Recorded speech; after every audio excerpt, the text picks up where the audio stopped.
Eu am altfel de școală, proful. Nu mă învață nimeni cum să-mi câștig locul. Și mai știu că banii nu sunt totul. Oricum o să-i fac de parcă aș fi tras losul,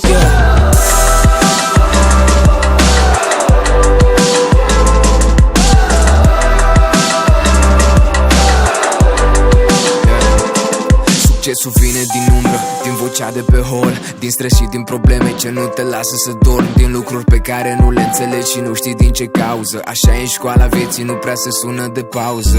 Am încercat de multe ori să fiu ca restul, dar sufletul meu dacă nu e real va pica testul. Și pentru toți cei ce spuneau că ce fac e foarte greu, ați avut dreptate, dar o fac în felul meu. Eu am altfel de școală, proful. Nu mă învață nimeni cum să-mi câștig locul. Și mai știu că banii nu sunt totul. Oricum o să-i fac de parcă aș fi tras losul, fiindcă am altfel de școală, proful.